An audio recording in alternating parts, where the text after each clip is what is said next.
Ooh, that looks tasty.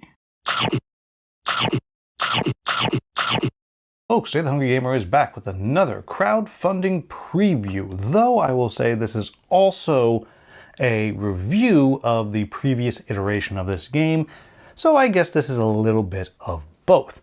But what we are talking about today is Tsukiyumi Full Moon Down. And so what I have here on the table are pieces from the deluxe version of the previous campaign, and this is, I believe, available right now. However, I've also been sent several of the new factions which are coming for the upcoming reprint and new campaign. And so what I've decided to do is, because those are still prototype components, I'm going to show you the overview of how the game works here, and then I will show you in my final thoughts, kind of my thoughts on the new factions and how they play and what I think, and I'll show some pictures and some components there as well. With that said, what this game is this is an area control game in which you're going to be playing anywhere between 3 and 5 rounds, and in each of those rounds you'll be playing a single action card, and that card will go through 4 different phases, and you'll be scoring points by doing your individual missions, which each faction has their own. For example, the Swarm here, control 7 areas, you can get that. They have specific missions that are unique only to them, like the Nomads here, the blue faction I have out here. They have their specific mission there. And you'll be getting points at the end of the game for various areas that you control, and during the game for controlling the center of the moon. And this is going to be done through a more or less determinative style game. There's no dice. It's all based on stats, and pretty much whoever has the most is going to be able, well, to do the most. And then theme-wise, this is where we start and go a little crazy. And so what's going on here is that at some point in the future, the moon, right here, which is actually a prison for an evil dragon named Tsukiyumi, has crashed into the earth, caused an apocalypse and all kinds of crazy pants things to happen. There's very few humans left, hence the little nomads that I have over here. Bugs have become much bigger and have more of a consciousness. There are boar people, there are robotic samurai, and this is just in the base box. The expansions that already exist are, there's a panda faction, there are land whales because the oceans are gone, but there's whales that walk around the land, there are dragons, there are mech suits, there are beast masters that have like giraffes running around, all kinds of crazy pants things. And they are all just kind of battling it out, trying to survive in this new world, while the Oni, which are the soldiers of the moon dragon, are also trying to take over the world. So, there you have it. Now, if you are not interested in how this game is played, so I'll jump into my final thoughts, then you want to go to the timestamp on the screen right now. For those of us still here, let's talk about how this game is played. Now, what I will say is, the core gameplay is actually relatively simple. It is in the asymmetricness of the factions, that is where the meat of the game is going to come from. But we'll just walk through very briefly what we're looking at. And so what's going to happen is, at the beginning of each round, all players will have a handful of action cards. And I'll just grab 2 here, and everyone's going to keep one from their stack and then pass the others. And so you'll be using one card from hand and then passing every single time. So you know what you're passing off, and you also know that you're not going to get those again. And then once you get into the game, you're going to go through these different phases. First, you'll do the white phase, and these are always the same on the back of every card. You're going to choose 2 different things.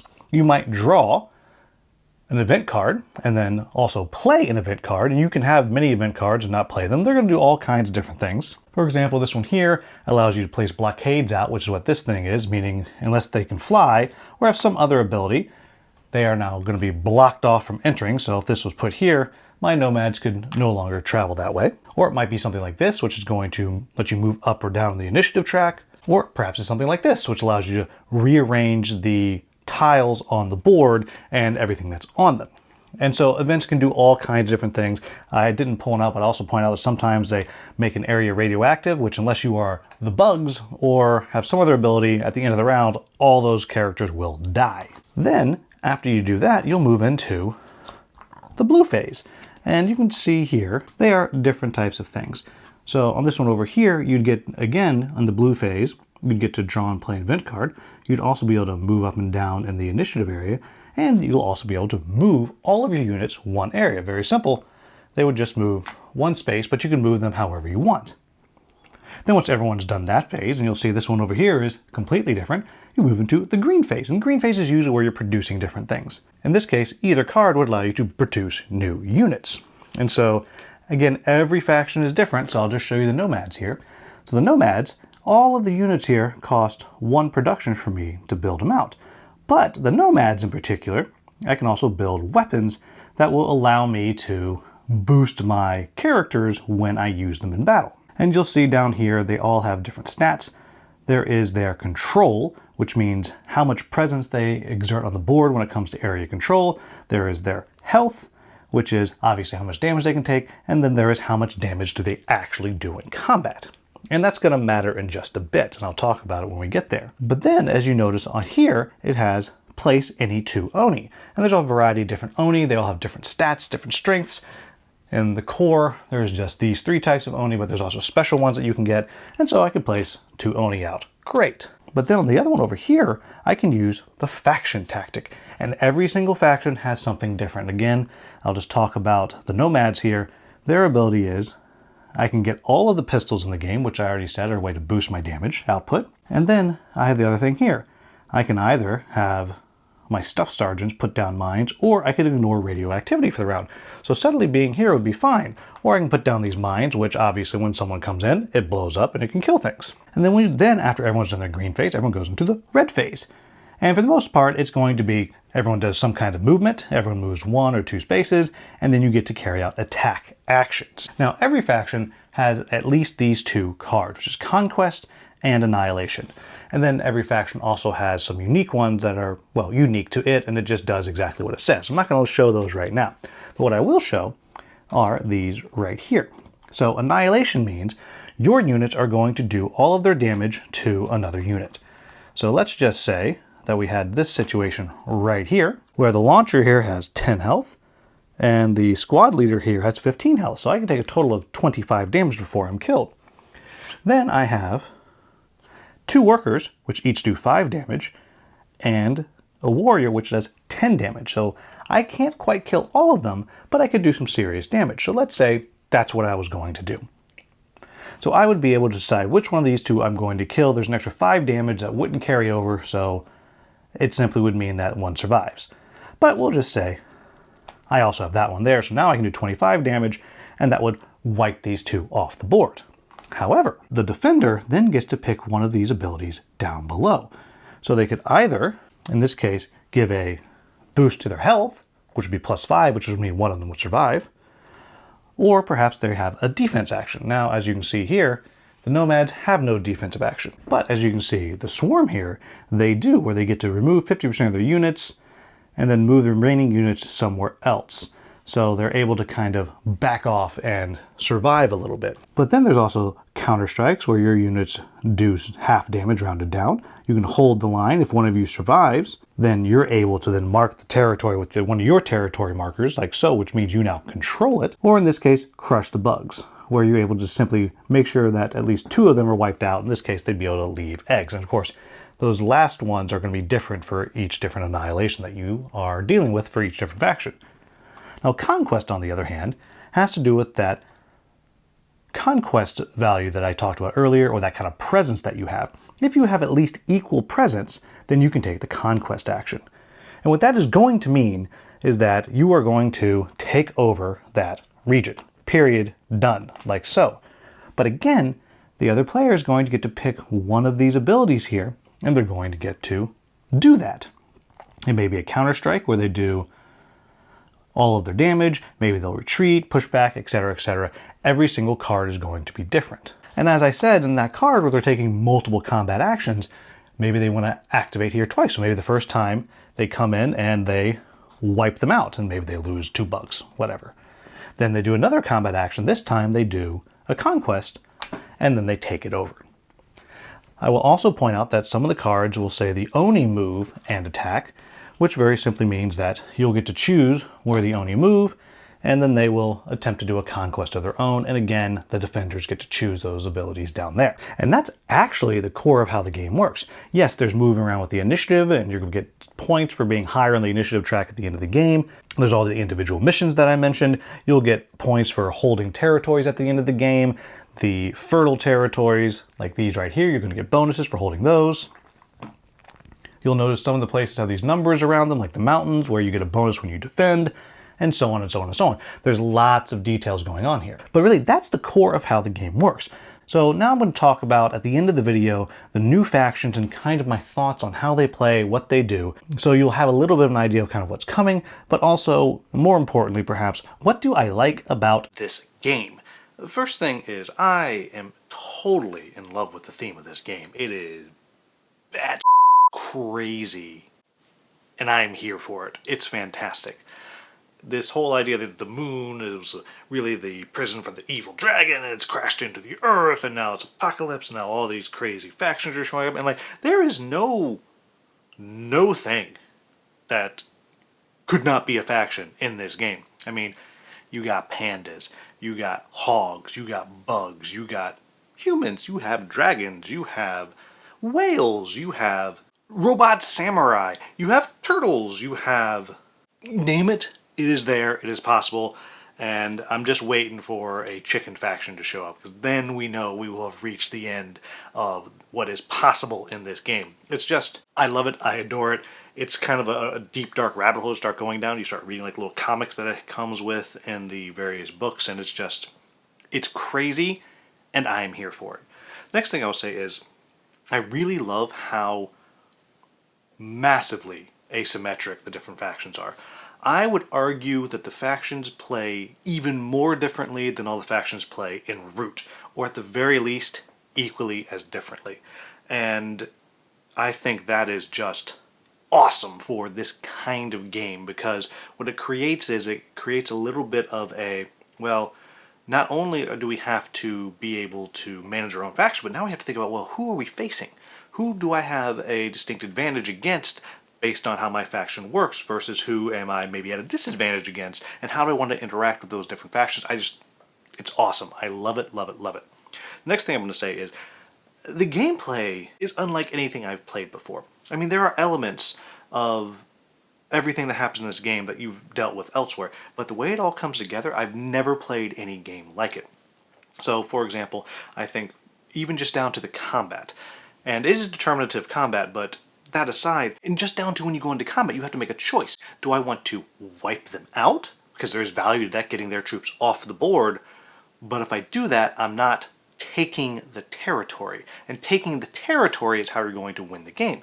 And so even down to that, you have to make this choice. And then along with that, every time you make that choice, then they get to choose how they're going to respond, but they're choosing off of your card, which puts all of this thought into how it is you want to approach every given fight every time you do it. And yes, there are a few things here and there that can be kind of tossed in, kind of last second to change things, but for the most part, it's more of a chess game than it is a maybe traditional area control game, which I just think is unbelievably fun and unique, especially when it's combined with this programming that you're doing each round. You're going to pick one card, and yes, you have some choices with the white side of the card, but after that, everything has been laid out for you of what you're going to do. And then the interesting thing is, how do you react to what other people have done on the board to make best use of the actions that you have already programmed for yourself? It's just fascinating, very, very interesting, and beyond the asymmetry of the different factions, it really makes for a game that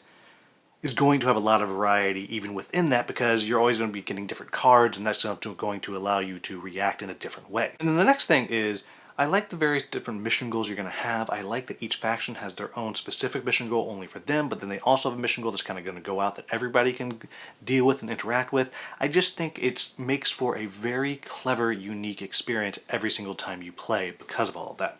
So, moving to what are my quibbles with this game. And the first thing is, you really have to understand what the other factions do. And that adds a little bit of a lift to the game, because what you have to do is know how they're going to be able to react. You have to know what their powers are. You have to know what their stats are, what they can do, because otherwise you might do something that seems really good for you and is actually just helping the other faction based on what you've done. And so there's a whole lot of challenging decisions to make in there, and it just means you have to know a lot about the game. In many ways, it reminds me of a less fragile version of Vast Mysterious Manor, which if you watch this channel a lot, you know that I love. But if you aren't familiar what the other factions are doing, the game will kind of fall apart because somebody will just wipe the floor with everybody. The next thing I'll say is, I mentioned it earlier, there is a little bit of kind of rock, paper, scissors element to the game because some factions just have a distinct advantage against others. For example, I think of some of the two new factions. I think if the Dark Crusade is facing off against the Chrono Chimps, I can't remember what they're called, but the monkeys, it's a very hard lift for them because they have so few numbers, whereas the chimps are just spread out all over the board, and so to beat the chimps, you really have to attack them and take their territory. Well, that's a little bit harder when you are playing as the Dark Crusade, even though you can use the Oni kind of as a weapon and move them out. But there's a disadvantage there when you're dealing with them. And it's just something you kind of have to, again, understand. Okay, we're playing this game, someone's picked this faction, that means if you want a real challenge, maybe pick one of these. If you don't want a challenge, pick one of these over here. And along with that, we're talking about this game is kind of a programming game. You're picking that one card, and you're going to pick 3, 4, or 5 cards throughout the game, and so that one card is going to program your whole turn. And so if you mess up there, you're kind of SOL. And again, this is not really a quibble, more of a warning as you're thinking of, do I want to get this game? Like, you're making decisions at the beginning of each round that are going to be in effect for the next 20, 30 minutes that you're playing, depending on how big the game is. And so there's a lot of thought that has to go into it there, which means there sometimes can be a little bit of analysis paralysis going on, but of course it is cut down a little bit by the fact that, well, once you have the card, that's what you're doing and you don't really have a choice. And the last thing I'll say is, and again, this is just something to understand, this is a game that you can get crushed in. There's no catch-up mechanism here. It's not there. You can get wiped out, destroyed in this game. I don't think you can actually be eliminated, but you can get completely crushed in this game. In fact, the last game that we played was myself, Original Don, and Streamline Matt, and Matt just obliterated us. So we actually called the game one round early because we were just looking at the board and like, there's no way. There's just no way because we don't have the units, we don't have this, and that's not necessarily a bad thing, just something that you should understand if you're looking at this game. So there you have it, folks. Those are kind of my thoughts about Tsukiyumi Full Moon Down as a whole. Now what I want to do now is I want to go into a little bit and talk about the various factions and things that are showing up in this new content that is available. And I will say I've only gotten to play with the Space-Time Monkeys and the Dark Crusade, and I was sent materials for the Reef and the Sisters and the Guardians, and I've gotten to look at a little bit of information about the Clown, though I don't have any of their stuff here, so I'm not really going to talk about them at all. But I just wanted to give a little bit of an overview kind of what they are and kind of a broad thoughts at the end. So to start out with, we have the chimps. I keep calling them the chimps because I can't remember what they're actually called, Chrono something or other, and you'll see a little bit of art of them up there. But the thing with them is there's only 2 types of units that you're able to get, but they start spread all over the board, and this is a faction that have really good numbers, they spread out, they move around their own territory very easily, and they are very hard to wipe them off the board. They have this kind of time reset thing that makes killing things actually really hard when they are in the fight. And also, it's worth pointing out that they have this wonderful ability to kind of choose the initiative order, and they have this wonderful ability to take the turns on their card out of order. So they can be like, I don't want to do the white phase when everyone's doing the white phase, I'm going to start with the red phase, or whatever it is. And so there's a lot of variety of gameplay with the chimps. Next one is the Dark Crusade, and the big thing about them is they only have 3 units. They're very big, powerful, hard to kill units, but they also always control the Oni. Anybody's turn, if there's an Oni action, Dark Crusade gets to say, no, this is what we're doing. Now, they don't get points for having the Oni's kills or anything like that, but they get to determine where they're going to go. So there's a great value there in kind of controlling what the battlefield looks like. Now moving into the factions that I haven't played, because I don't actually have all of the materials, I don't have all of the combat cards, so I couldn't play with them, but I was able to read the rules for them. First one is the reef. And this one literally is like a coral reef. And you don't fight anybody. You don't have combat cards. You don't have goals per se. You are just a reef and you grow across the board. And you have various types of reef that you can put out there. Some of them are going to count as kind of point scoring. Some of them are just going to damage anything that's in the same area. Some of them are just kind of blocking areas off. And you're doing kind of a puzzle as you're building yourself out across the board. And when you build your faction symbol by connecting pieces of reef, then you control that territory that you have. Fascinating place, completely different than anything else, and it's actually kind of very unaggressive of a faction. Next we have the Sisters. Now the Sisters are these kind of mech suit people, and from my understanding of them is, one, they're very fast. They have this ability to kind of jump jet around, but then also on top of that, almost all of them have extra movement as well. So they're a very, very fast faction. They move very quickly across the board, and they seem pretty darn defensive based on what I'm looking at. Next we have the Guardians. The Guardians are these giant turtles, and they're interesting because your lower level units are the only ones that can actually be summoned onto the board during your production phase. But once they're out there, you can then awaken these big Guardians, which are bigger, stronger. They're all very, very slow. They're all massive, and because they're very slow, they are in some ways a bit defensive, but they have the ability to use gates. Even if you're not playing with the gates module, they have the ability to use these gates, which kind of allows them to teleport all around the board. The last two things I'll talk about are, as I mentioned, the gates. There's a gates module, which allows you to play the game with no moon in the middle, and you can make little islands all over the table. They can be connected or not, but you have these indestructible gates that are basically little teleporters that you can go from place to place to place.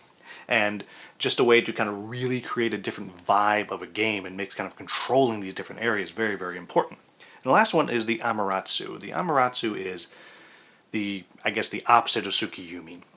It's this god that you're able to use this module, and what it does is it gives kind of starting game bonuses. It might be different units that you're able to use, it might be different power that you're able to use, and it's interesting because of the way the lore works. It's actually, in some cases, plays out differently depending on what factions are in the game. For example, if the Dark Crusade's in the game, well, this God of the Light is not going to bless them, so they actually get a different special card that they're able to use, and they only have the choice of that one. If the dragons are in the game, well, those are too close to Tsukiyumi, who's, they're the God of Light's enemy, so they have their own special thing that they get. And so it's just a very, very interesting, clever way to kind of up the asymmetry of the game, and also, of course, up the complexity of the game. But there you have it, folks. That is my overall thoughts of Tsukiyumi Full Moon Down, and a bit of information about all the expansion material. All in all, I think this is right up there with Cosmic Frog as one of the wackiest games I have ever played, and I am here for it. I love how crazy and wacky it is. I love the asymmetry of the game. I really like the programming element of the game. I think it's very, very clever. And let's be clear, I am not good at this game. I am really, really bad at this game. I played a few games just two-handed as I was kind of working out these two new factions and playing with some of the older factions, and I struggled to beat myself. So I'm really bad at this game, but I love the way it works. I love how different each faction plays. I love the different experience you're going to have. I think the minis look pretty darn cool, especially if you start painting those things up. If you're a mini painter, woo, you're going to have a lot to do, but they are pretty good looking. And all in all, I think that this is a game that, if you are into area control games and you're looking for something that plays different, and you don't mind that level of asymmetry, if you're someone that likes Root, then this is a game you should be looking for. It's a crunchier game than Root. It is heavier than Root. It's longer than Root. Well, maybe it's not longer than Root. I've played some really long games of Root. But it's that same kind of vibe, except instead of the cute little animals fighting, you have all the wackiness under the sun. Or in this case, I guess, the moon. But I guess not under the moon, because if you're under the moon, you'd be dead because the moon crashed into the... Whatever. Look, if you got as deep into the lore as I have, you understand what I'm saying. But there you have it, folks. That is, as I said, Tsukiyumi Full Moon Down with a little bit of information about all the expansions. I think these expansions, if you're into this game, at the very least, you need to get the Amaterasu and the Gates expansions. Just because the amount of new, fun ways that changes the game I think you just need that. I think all the new factions, from what I can see, they're doing something different. None of these feel like a retread of any of the others. So I guess what I'm saying is, if you're into this game, then you got a lot more stuff you need to buy. If you are, and if you've never played this game, if you're into a crazy theme and you like that programming, you like that determinative combat, you like this idea that, well, I'm going to do this attack, but of course I can see exactly what kind of things it will allow them to do to me. If you like that, then I think this is a game that you should probably go in on, because I think it's a very clever, a very unique game. And it's one that I'm looking forward to playing again down the road, and I guess by playing I mean losing. Anyhow, so there you have it, folks. As always, if I've made any mistakes in the rules overview, please let me know in the comments with a timestamp so I can get that into the Klingon subtitles. If you found this video useful, please like, subscribe, share, maybe become a channel member. As always, thank you so much for watching. Have a wonderful, wonderful day.